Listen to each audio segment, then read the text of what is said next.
In the name of Allah who is the most merciful and beneficent, welcome to my YouTube channel. Last video के अंदर हमने topic of heart को complete किया था। आज हम स्टार्ट करेंगे topic 3.3 that is blood vessels. Blood vessels को हम लोग रीड करेंगे, उसको कंप्लीट देखेंगे हम लोग। अगर आपने मेरे साथ हार्ट वाला टॉपिक अच्छे से समझा है तो आपको ये वाला टॉपिक भी अच्छे से क्लियर हो जाएगा।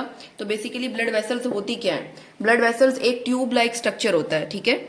एक ट्यूब लाइक स्ट्रक्चर होता है जिसका काम क्या होता है? मटेरियल को ट्रांसपोर्ट करना from one part of the body to the other part of the body. वो मटेरियल अब कोई भी हो सकता है, आपका न्यूट्रिएंट्स हो सकते हैं, वेस्ट हो सकता है, न्यूट्रिएंट्स हो सकते हैं, ऑक्सीजन है, इन सब चीज़ों को ये ट्रांसपोर्ट करती हैं। ये ट्यूब लाइक स्ट्रक्चर होता है जो मटेरियल को वन पार्ट ऑफ बॉडी से दूसरी पार्ट ऑफ बॉडी तक ट्रांसपोर्ट करता है, ठीक है। अब इसमें आगे 3 तरह की होती हैं जो हमारे मटेरियल को ट्रांसपोर्ट कर रही होती हैं। सबसे पहले हम लोग देखेंगे आर्टरीज को, फिर कैपिलरीज को और फिर उसके बाद वेन्स को। आर्टरीज भी हमारा ट्यूब लाइक स्ट्रक्चर होता है। आर्टरीज आपने कैसे प्रिपेयर करना है? ए फॉर आर्टरीज और A for away from the heart. A for away from the heart. Away का मतलब होता है दूर लेके जाना, हार्ट से ब्लड को लेकर बॉडी के दूसरे ऑर्गन्स तक लेके जाना, हार्ट से दूर लेके जाना। A for away, A for arteries और A for away. Arteries carry blood away from the heart. Arteries जो होती हैं वो हार्ट से अवे लेके जाती हैं ब्लड को, ठीक है। हमने देखा था कि हमारा जो एओर्टा है वो पूरी बॉडी में ब्लड ट्रांसपोर्ट कर रहा होता है ना, ठीक है। एओर्टा के पास कौन सा ब्लड होता है? ऑक्सीजनेटेड ब्लड होता है। हमने देखा था कि ये जो हमारा यहाँ से जब हमारा ब्लड लंग्स के पास जा रहा था तो यहाँ लंग्स में ऑक्सीजनेशन हो रही थी और पल्मोनरी वेन्स के थ्रू, ठीक है, दोबारा से ब्लड हमारा लेफ्ट एट्रियम में आता है और लेफ्ट एट्रियम से लेफ्ट वेंट्रिकल में और लेफ्ट वेंट्रिकल से हमारा एओर्टा के पास जाता है, ठीक है। ये ब्लड जो यहाँ पर जाता है that is oxygenated blood. Oxygenated blood होता है। इसका मतलब क्या हुआ कि हमारी बॉडी के अंदर जितनी भी आर्टरीज होती हैं, एओर्टा हमारी बॉडी की सबसे बड़ी आर्टरी है, तो जितनी भी आर्टरीज होती हैं उनके पास ऑक्सीजनेटेड ब्लड होता है, सिवाय पल्मोनरी आर्टरी के, ठीक है। यहाँ पर ये हमारी जो आर्टरी थी ये हमारी पल्मोनरी आर्टरी थी, ये हमारा डी ऑक्सीजनेटेड ब्लड हमारे लंग्स के पास लेके जा रही थी, ठीक है। तो इसका मतलब क्या हुआ कि जितनी भी आपकी बॉडी में आर्टरीज हैं उनके पास ऑक्सीजनेटेड ब्लड होता है, मतलब उसके पास हाईली न्यूट्रिएंट्स वाला, ऑक्सीजन वाला ब्लड होता है। वो उसको पूरी बॉडी के पास ट्रांसपोर्ट करती हैं, हमारे हर सेल तक लेके जाती हैं ऑक्सीजन को, न्यूट्रिएंट्स को, ठीक है। अब हम देखते हैं हमारी आर्टरीज कैसी होती हैं, आर्टरीज का स्ट्रक्चर कैसा होता है, ठीक है।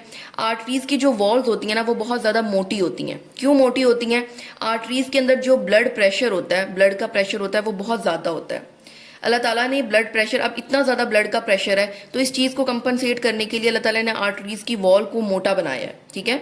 The thick wall of arteries are made up of, जो आर्टरीज की वॉल होती हैं वो थिक होती हैं। अब उसकी 3 लेयर्स होती हैं, ठीक है। आर्टरीज की 3 लेयर्स होती हैं। अब जो सबसे इनर वाली लेयर होती है, फॉर एग्जाम्पल ये हमारी आर्टरी है, जो इसके सबसे इनर वाली लेयर है ना इसको हम बोलते हैं एंडोथीलियम। एंडोथीलियम, ठीक है। एंडोथीलियम क्यों बोलते हैं? एंडो का मतलब होता है इनसाइड और थीलियम का मतलब होता है कवरिंग टिश्यू। ये ऑब्वियसली हमारी कवरिंग है तो ये इनसाइड प्रेजेंट होती है तो इसको हम बोलते हैं एंडोथीलियम। आपने शुरू से हमने ये फर्स्ट लेक्चर में भी डिस्कस किया था कि हमारे पास क्या होती हैं, एक्सो होता है और एक वर्ड होता है एंडो। एक्सो का मतलब होता है हमेशा आउटसाइड और एंडो का मतलब होता है इनसाइड। तो यहाँ एंडोथीलियम है तो इसका मतलब है इनसाइड। सबसे जो इनर वाली लेयर होगी उसको हम बोलते हैं एंडोथीलियम। अब इससे जो ऊपर वाली लेयर होती है ना, ये वाली जो ऊपर वाली लेयर होती है ये हमारे पास होती है मस्कुलेरियस लेयर,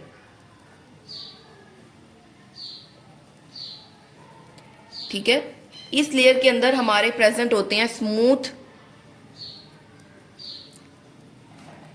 मसल्स और इलास्टिक टिश्यूज। स्मूथ मसल अब क्या करते हैं? फॉर एग्जाम्पल अगर अब ब्लड का फ्लो बहुत ज़्यादा है तो ये अपने आप को क्या कर लेंगे? डायलेट कर लेंगे, ठीक है। और जो आपके जब आपका ब्लड का फ्लो कम होता है तो ये दोबारा से कॉन्ट्रैक्ट हो जाएंगे। तो ये कॉन्ट्रैक्शन और डायलेशन जो होती है वो किसकी वजह से होती है? स्मूथ मसल्स की वजह से होती है, ठीक है। और इलास्टिक टिश्यू ना उसको स्ट्रेच करते हैं, वॉल्स की स्ट्रेचिंग के अंदर काम करते हैं, ठीक है। अब कोई चीज़ स्ट्रेच हुई है तो वापस वो अपनी शेप के अंदर आ जाएगी। तो ये किसका फंक्शन होता है? इलास्टिक टिश्यूज का। ये आर्टरीज के अंदर अल्लाह ताला ने एक एबिलिटी रखी हुई तो होती है कि ये स्मूथ मसल्स भी होते हैं, इसमें इलास्टिक टिश्यूज भी होते हैं, ठीक है। अब इसके जो ऊपर वाली लेयर होती है वो प्रोटेक्टिव लेयर होती है। हमें पहले ही पता है कि अल्लाह ताला ने हर चीज़ की कोई ना कोई प्रोटेक्टिव लेयर रखी होती है जो उसको प्रोटेक्ट करती है, जो उसको टूटने नहीं देती, जो उसकी हिफाजत करती है। तो जो सबसे ऊपर वाली लेयर होती है वो हमारी होती है कनेक्टिव टिश्यू। कनेक्टिव टिश्यू क्या करती हैं? जोड़ कर रखती हैं। कनेक्टिव टिश्यू की लेयर होती है। ये लेयर प्रोटेक्ट भी करती है, प्रोटेक्शन प्रोवाइड करती है, सपोर्ट प्रोवाइड करती है ये लेयर। और ये लेयर जो है ये मेम्ब्रेन को टूटने भी नहीं देती और बाकी जो बाहर के टिश्यूज होते हैं ना उसके साथ जोड़ कर रखती है, कनेक्ट करके रखती है दूसरे, कनेक्ट टू अदर टिश्यूज। यहां तक क्लियर हो गया? हमने देखा कि हमारी आर्टरीज की 3 लेयर थी। जो सबसे इनर वाली थी वो एंडोथीलियम थी जो इनसाइड प्रेजेंट थी, ठीक है। इसकी वजह से हमारी जो ब्लड का फ्लो है वो कॉन्टिन्यूसली अच्छे तरीके से फ्लो होता है। फिर उसके बाद हमारी उससे जो ऊपर मिडल वाली लेयर थी वो हमारी मस्कुलेरियस लेयर थी। उस लेयर के अंदर स्मूथ मसल प्रेजेंट थे और इलास्टिक टिश्यू प्रेजेंट थे। ये हमारी कॉन्ट्रैक्शन, रिलैक्सेशन और स्ट्रेचिंग के अंदर हेल्प करती है, ठीक है। और जो सबसे आउटर लेयर थी वो हमारी कनेक्टिव टिश्यू की लेयर थी। ये लेयर हमें प्रोटेक्शन भी प्रोवाइड कर रही थी, सपोर्ट भी प्रोवाइड कर रही थी और ये बाकी टिश्यूज के साथ जोड़कर भी रख रही थी। तो हम इसे बुक से देखते हैं। The thick wall. Thick wall क्यों है आर्टरीज की? क्योंकि इसके अंदर ब्लड का प्रेशर जो होता है वो बहुत ज्यादा होता है, तो इस चीज को कंपनसेट करने के लिए आर्टरीज की वॉल मोटी होती है। अब ये 3 लेयर से मिलकर बनी है। इनर लेयर ऑफ एंडोथीलियम, सबसे इनर वाली कौन सी लेयर होती है? एंडोथीलियम। मिडल लेयर कौन सी होती है? मस्कुलेरियस, जिसमें हमारे स्मूथ मसल और इलास्टिक टिश्यूज प्रेजेंट होते हैं। ये क्या करते हैं? कॉन्ट्रैक्शन, रिलैक्सेशन और स्ट्रेचिंग के अंदर हेल्प करते हैं। फिर उसके बाद जो सबसे आउटर लेयर होती है वो हमारी कनेक्टिव टिश्यू की होती है। ये हमें क्या प्रोवाइड करती है? प्रोटेक्शन प्रोवाइड करती है, सपोर्ट प्रोवाइड करती है और हमें ये मेम्ब्रेन को टूटने नहीं देती, मेम्ब्रेन को रप्चर नहीं होने देती और अदर टिश्यूज के साथ जोड़कर भी रखती है, ठीक है। Arteries are strong and elastic. Arteries obviously strong है, जब भी तो वो इतने ज्यादा प्रेशर के साथ कंपनसेट किए हुए हैं। तो आर्टरीज स्ट्रॉन्ग भी होती हैं और इलास्टिक भी होती हैं, ठीक है। अब ये देखें, नेक्स्ट पेज के ऊपर डायग्राम बनी हुई है, फिगर 3.8। अब ये आपको नजर आ रहा होगा, ये हमारा जो इनसाइड मेम्ब्रेन है, सबसे जो ऊपर वाली मेम्ब्रेन थी ये हमारी एंडोथीलियम थी, ठीक है। उससे ऊपर वाली मस्कुलेरियस लेयर थी जिसमें स्मूथ मसल्स प्रेजेंट थे और इलास्टिक टिश्यूज प्रेजेंट थे। और सबसे आउटर लेयर जो थी वो हमारी कनेक्टिव टिश्यू की लेयर थी। अब ये जो अंदर वाली जगह है, जो खाली जगह है, हमारा जो स्पेस है जहां से हमारा ब्लड फ्लो गुजरता है, जो ब्लड का रास्ता है, उस रास्ते को हम बोलते हैं ल्यूमेन, ठीक है। क्या बोलते हैं? ये देखें, ये हमारी फर्स्ट लेयर, ये हमारी सेकंड लेयर, ये हमारी थर्ड लेयर। ये जो अंदर रास्ता है जहां से ब्लड हमारा गुजर रहा है, इसी रास्ते को हम बोलते हैं ल्यूमेन, ठीक है। द हॉलो इंटरनल कैविटी, ये अंदर वाले खाली हिस्सा होता है। The hollow internal cavity of arteries in which blood flow is called lumen, ठीक है। When arteries enter the blood organ, अब हमें पता है कि जब हमारे सेल्स होते हैं, सबसे पहला हमारा जो फंक्शनल बॉडी का फंक्शनल यूनिट है वो हमारे सेल्स होते हैं। जब सेल्स आपस में कंबाइन होते हैं तो हमारे पास क्या बनते हैं? टिश्यूज बनते हैं। और जब टिश्यूज कंबाइन होते हैं तो हमारे पास एक ऑर्गन बनता है, ठीक है। तो वो कह रहे हैं कि जब हमारी आर्टरीज बॉडी ऑर्गन के अंदर जाती हैं, when arteries enter body organ, जब हमारी आर्टरीज बॉडी ऑर्गन के अंदर जाती हैं तो वो डिवाइड हो जाती हैं छोटी छोटी वेसल्स के अंदर, ठीक है। क्या होता है कि जब हमारी आर्टरीज बॉडी ऑर्गन में जा रही हैं तो वो डिवाइड होती हैं छोटी छोटी वेसल्स के अंदर, और उस वक्त वो आर्टरीज नहीं कहलाती, वो क्या कहलाती हैं? वो आर्ट्रियोल्स कहलाती हैं। आर्ट्रियोल्स क्या होती हैं? आर्टरी से छोटी होती हैं, आर्टरी की ब्रांचेज होती हैं, ठीक है। आर्ट्रियोल्स जब हमारे टिश्यूज के अंदर एंटर होती हैं तो वो कैपिलरीज के अंदर डिवाइड हो जाती हैं, ठीक है। जब हमारी आर्टरी ऑर्गन के अंदर जाती है तो वो किस में कन्वर्ट हो जाती है? आर्ट्रियोल्स में। कन्वर्ट नहीं, सॉरी, उसकी फर्दर ब्रांचेज हो जाती हैं। आर्ट्रियोल्स में। जब आर्ट्रियोल्स हमारे टिश्यूज के अंदर जाते हैं तो वो कैपिलरीज में कन्वर्ट हो जाते हैं, कैपिलरीज में उसकी फर्दर ब्रांचेज हो जाती हैं। तो हमने क्या पढ़ा कि सबसे पहले हमारी एक आर्टरी होती है, आर्टरी की जब फर्दर ब्रांचेस बनती हैं तो उसे हम लोग आर्ट्रियोल्स कहते हैं। जब आर्ट्रियोल्स की फर्दर ब्रांचेस छोटी छोटी बनती हैं तो उसे हम क्या कहते हैं, कैपिलरीज कहते हैं। आर्ट्रियोल्स जब ऑर्गन के अंदर जाते हैं और कैपिलरीज टिश्यूज के अंदर। Is it clear? तो हमने इस टॉपिक के अंदर क्या देखा, सबसे पहले हमने देखा कि जो आर्टरीज होती हैं वो हमारे ब्लड को अवे फ्रॉम द हार्ट लेके जाती हैं, ठीक है। और जितनी भी आर्टरीज होती हैं उनके पास ऑक्सीजनेटेड ब्लड होता है, क्योंकि लंग्स के अंदर ऑक्सीजनेशन होती है और वो वापस लेफ्ट वेंट्रिकल के अंदर आता है और लेफ्ट वेंट्रिकल से एओर्टा के पास आता है। फिर हमने देखा कि आर्टरीज की वॉल थिक होती है, और थिक क्यों होती है, क्योंकि उसके अंदर जो ब्लड का प्रेशर होता है वो बहुत ज़्यादा हाई होता है, और इस चीज़ को कंपनसेट करने के लिए आर्टरीज की वॉल मोटी होती है, ठीक है। इसकी 3 लेयर्स होती हैं। जो सबसे इनर वाली लेयर होती है वो एंडोथीलियम होती है, उसकी मिडल वाली लेयर स्मूथ मसल और इलास्टिक टिश्यू से मिली होती है जो उसकी कॉन्ट्रैक्शन, रिलैक्सेशन और स्ट्रेचिंग के लिए रिस्पॉन्सिबल होती है। और जो आउटर लेयर होती है वो कनेक्टिव टिश्यू की होती है, और जो कनेक्टिव टिश्यू होते हैं वो क्या करते हैं, वो सपोर्ट प्रोवाइड करते हैं, प्रोटेक्शन प्रोवाइड करते हैं, मेम्ब्रेन को रप्चर नहीं होने देते। फिर उन्होंने हमें ल्यूमन के बारे में बताया कि जो अंदर हॉलो जगह थी उसको हमने, जहाँ से हमारा ब्लड फ्लो कर रहा था, जो ब्लड की फ्लो करने का रास्ता था उसको हमने क्या बोला, ल्यूमन बोला। और जब आर्टरीज हमारे बॉडी ऑर्गन के अंदर जाती हैं तो वो फर्दर छोटी छोटी ब्रांचेस में कन्वर्ट हो जाती हैं, उस ब्रांचेस को हम लोग क्या बोलते हैं, आर्ट्रियोल्स बोलते हैं। और जब आर्ट्रियोल्स हमारे टिश्यूज के अंदर जाती हैं तो वो फर्दर डिवाइड हो जाती हैं, तब हम उसे क्या बोलते हैं, कैपिलरीज बोलते हैं। अब हम देखते हैं कि कैपिलरीज क्या होती हैं। Capillaries are the smallest blood vessels, ये हमारी सबसे छोटी ब्लड वेसल्स होती हैं। अब जो वॉल्स होती है ना कैपिलरीज की, वो सिर्फ सिंगल लेयर से मिलकर बनी होती है, और इसकी वॉल बहुत ज़्यादा पतली होती है, ठीक है, बहुत ज़्यादा पतली होती है, क्योंकि इसकी जो लेयर होती है ना वो सिर्फ एक ही लेयर होती है। अब हमने देखा कि जो हमारी आर्टरीज थी उसकी 3 लेयर थी, लेकिन जो कैपिलरीज होती है ना उनकी सिर्फ एक सिंगल लेयर होती है, उस लेयर को हम बोलते हैं एंडोथीलियम, ठीक है। अब ये लेयर कितनी थिन होती है, this layer is so thin that water, nutrients and oxygen can pass through it and enter into the tissue fluid. ये लेयर इतनी ज़्यादा पतली होती है कि जितना भी हमारे वाटर, न्यूट्रिएंट्स और हमारी जो ऑक्सीजन होती है वो हमारे टिश्यू फ्लूइड के अंदर एंटर हो जाती है, इस लेयर की पतले होने की वजह से। कैपिलरीज को हम लोग एक्सचेंज एरिया भी कहते हैं, ठीक है, एक्सचेंज एरिया, क्योंकि यही वो एरिया होता है जहां पर हमारा एक्सचेंज होता है। एक्सचेंज कैसे होता है कि जो हमारे वाटर, जो हमारा न्यूट्रिएंट्स और जो हमारे ऑक्सीजन होती है वो हमारे टिश्यू फ्लूइड में चली जाती है, और टिश्यू फ्लूइड से वो आगे हमारे सेल्स के पास चली जाती है। अब सेल्स के पास तो आर्टरीज नहीं जा सकती क्योंकि आर्टरीज मोटी होती हैं, तो वो कैपिलरीज होती हैं जो हमारे वाटर, न्यूट्रिएंट्स को हमारे सेल्स के पास लेके जाती हैं। अब सेल जब इन सब चीज़ों को इस्तेमाल कर लेता है तो वेस्ट के तौर पर वो कार्बन डाइऑक्साइड और अदर वेस्ट को प्रोड्यूस करता है, ठीक है, वो भी कैपिलरीज के थ्रू हमारे ब्लड के पास आती हैं। तो हमने क्या देखा, कैपिलरीज क्या होती हैं,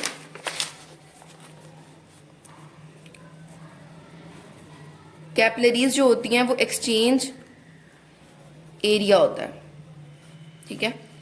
कैपिलरीज के अंदर क्या होता है कि हमारे जो वाटर, जो हमारा ऑक्सीजन और जो हमारे न्यूट्रिएंट्स होते हैं, ठीक है, वो कहाँ पर जाते हैं, हमारे टिश्यू फ्लूइड के पास, ठीक है। और जो हमारा, अब जब हमारा सेल जो है जब इन सब चीज़ों को यूज़ कर लेता है, ठीक है, जब ये यूज हो जाती हैं तो हमारे पास वेस्ट के तौर पर क्या बनती है, कार्बन डाइऑक्साइड बनती है, और जो अदर वेस्ट होते हैं अब हमने उन्हें सेल से बाहर भी तो निकालना है ना, तो जो हमारी कैपिलरीज होती हैं इसे वापस लेकर आती हैं हमारे ब्लड के पास, ठीक है। तो इसीलिए हम कहते हैं कि यहाँ पर हमारा एक्सचेंज हो रहा है, ये चीज़ें हम सेल को दे रहे हैं और सेल चीज़ें वेस्ट के तौर पर ये रिमूव कर रहा है, तो ये कैपिलरीज होती हैं जो इसको बाहर लेकर आती हैं। और कैपिलरीज की जो वॉल होती है वो बहुत ज़्यादा थिन होती हैं,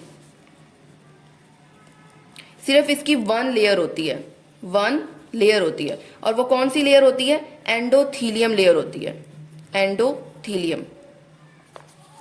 इज इट क्लियर? फिर उसके बाद हमने देखा कि जब टिश्यूज के अंदर हमारी जो कैपिलरीज होती हैं, जब कैपिलरीज अपना फंक्शन परफॉर्म कर लेती हैं तो कैपिलरीज यूनाइट होती हैं और छोटी सी वेन्स बनाती हैं, छोटी छोटी वेन्स बनाती हैं।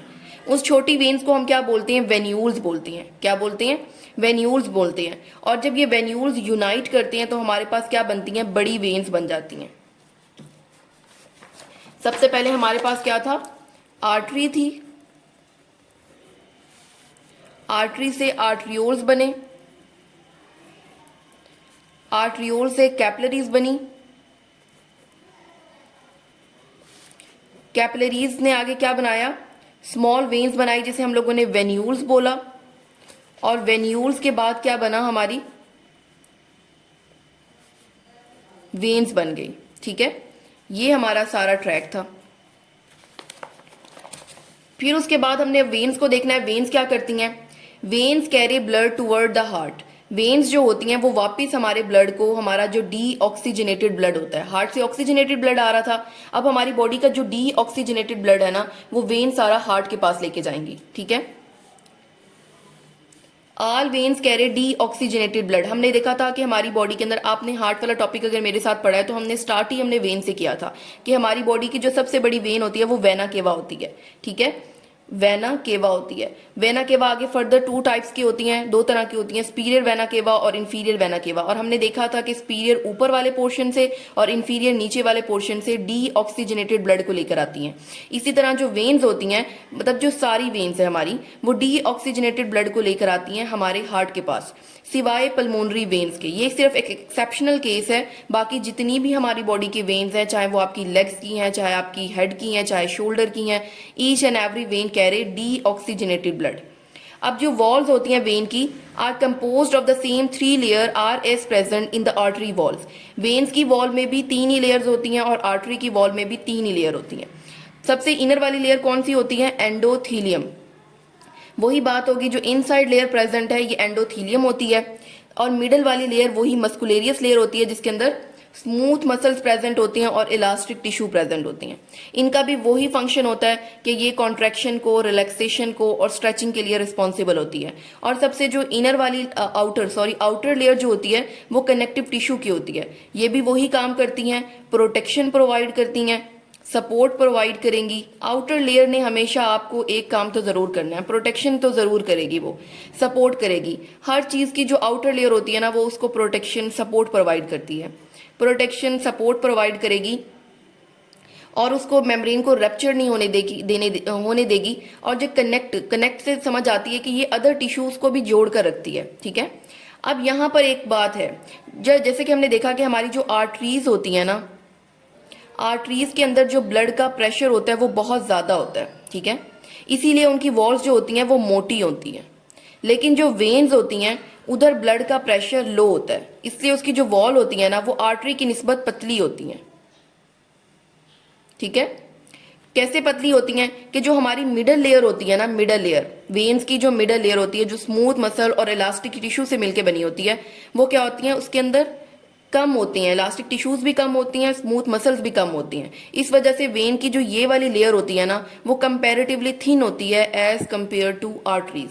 ठीक है, क्या बात देखी हमने, आर्टरीज की जो मस्कुलेरियस लेयर होती है जिसके अंदर स्मूथ मसल और आर्ट टिश्यूज प्रेजेंट होती हैं वो मोटी होती है। लेकिन जो वेन्स की मस्कुलेरियस लेयर होती है जिसमें हमारी आर्टरी स्मूथ मसल्स और इलास्टिक टिश्यू प्रेजेंट हैं वो पतली होती है। इनके पास थोड़ी अमाउंट में स्मूथ मसल और इलास्टिक टिश्यूज होती हैं। अब क्या था, ये हमारी आर्टरीज थी और ये हमारी वेन्स थी। आर्टरीज में भी 3 ही लेयर हैं, एंडोथीलियम,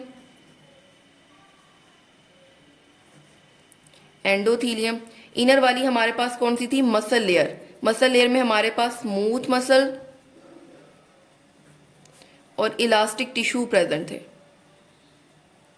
और आउटर लेयर जो हमारी थी ये इनर लेयर, मिडल लेयर, और ये आउटर लेयर जो हमारी थी वो कनेक्टिव टिश्यू की थी।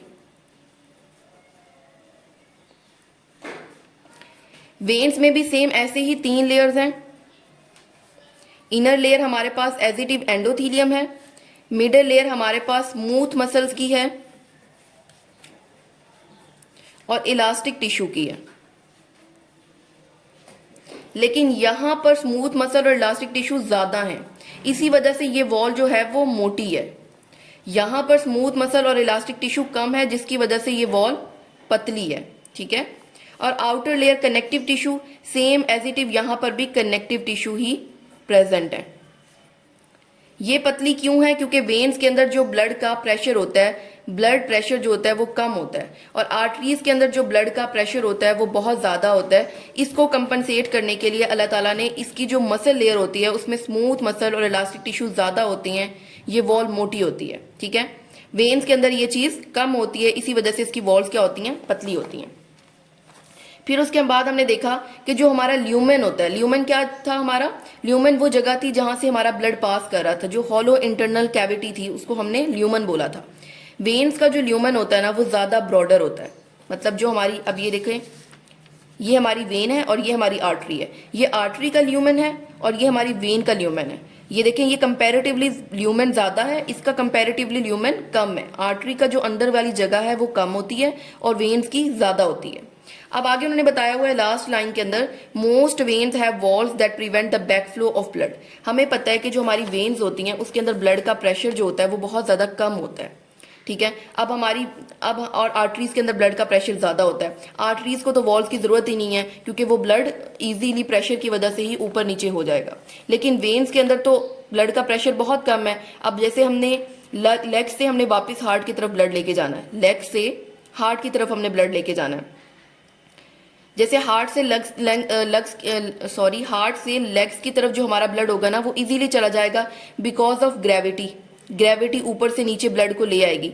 लेकिन अब नीचे से ऊपर ब्लड लेकर जाना है तो हमें एनर्जी चाहिए, ठीक है, हमें प्रेशर चाहिए, तो वो प्रेशर हमारे पास नहीं है, हमारी वेन्स के अंदर ब्लड का प्रेशर नहीं है, तो हमें नीचे से ऊपर ब्लड लेकर जाना है, तो उसके लिए भी तो कोई चीज होनी चाहिए ना। तो वेन्स के अंदर अल्लाह ताला ने वॉल्स बनाए होते हैं, ठीक है। जब हम लेग से हार्ट की तरफ जाते हैं तो जो हमारे ब्लड का प्रेशर होता है वो बहुत ज़्यादा कम होता है, लेकिन हमने लेकर तो जाना है ना ब्लड को, तो फिर उसके अंदर क्या प्रेजेंट होते हैं? वॉल्स प्रेजेंट होते हैं। वॉल्स क्या करती हैं? वो ब्लड को एक ही डायरेक्शन के अंदर रखते हैं, ठीक है। ब्लड एक ही डायरेक्शन में जाता है और ब्लड बैक फ्लो नहीं करता। अब फॉर एग्जाम्पल यहाँ हमारी लेग्स हैं, यहाँ से ऊपर ब्लड गया तो यहाँ पर वॉल क्लोज हो जाएगा, तो जिससे ब्लड नीचे नहीं आ सकता। फिर वो फर्दर आगे जाएगा, आगे भी वॉल होंगे, फर्दर आगे जाएगा, इस तरह वो हमारे हार्ट तक पहुंच जाएगा। लेकिन अगर ये वॉल्स ना हो तो हमारा ब्लड नीचे की तरफ ही बैठा रहे, हमारे लेग्स के अंदर ही रहे। तो ये वॉल्स क्या करती हैं? बैक फ्लो होने नहीं देते। Most veins have walls that prevent the back flow of blood. Veins के पास वॉल्स होती हैं जिसकी वजह से बैक फ्लो नहीं होता, और हमारी आर्टरीज के पास वॉल्स नहीं होते, और जो हमारी वेन्स होती हैं उनके पास वॉल्स होती हैं। क्यों होते हैं ये हमने देख लिया, क्योंकि वेन्स के अंदर जो प्रेशर होता है वो कम होता है और आर्टरीज के अंदर प्रेशर ज्यादा होता है। तो हम इसको देखते हैं क्या था। वेन्स क्या कर रही थी? ब्लड को हार्ट के पास लेके जा रही थी, और जितनी भी हमारी वेन्स थी उनके पास डीऑक्सीजनेटेड ब्लड था, क्योंकि हमें पता है कि जो ऑक्सीजनेशन होती है वो हमारे लंग्स में होती है, ठीक है। फिर उसके बाद जो वॉल्स थी वेन की वो भी 3 लेयर से मिलकर बनी हुई थी, inner layer, middle layer and outer layer. Inner layer endothelium, middle layer के अंदर मसल्स प्रेजेंट थे, स्मूथ मसल और इलास्टिक टिश्यूज प्रेजेंट थे, और जो आउटर लेयर थी वो कनेक्टिव टिश्यू की लेयर थी। अब जो वेन्स होती है ना उनकी जो मिडल लेयर होती है वो कंपैरेटिवली थिन होती है। क्यों थिन होती है? क्योंकि उसने प्रेशर के साथ कंपनसेट नहीं करना होता है, क्योंकि उसके पास जो प्रेशर होता है ब्लड का वो वैसे ही कम होता है। फिर उसके बाद हमने देखा कि जो हमारी वेन्स थी उसके पास वॉल्स थे। वॉल्स क्यों होते हैं ये रीजन भी हमने देख ली, क्योंकि जो बैक फ्लो होता है ना उसको नहीं होने देती, क्योंकि वेन्स के अंदर प्रेशर कम होता है और वेन्स ने नीचे से ब्लड ऊपर भी लेके जाना होता है, तो इसलिए उसे वॉल्स की जरूरत होती है। तो यहाँ तक हमारा टॉपिक क्लियर होता है। नेक्स्ट वीडियो के अंदर हम स्टार्ट करेंगे इंशाल्लाह आर्टीरियल एंड वीनस सिस्टम।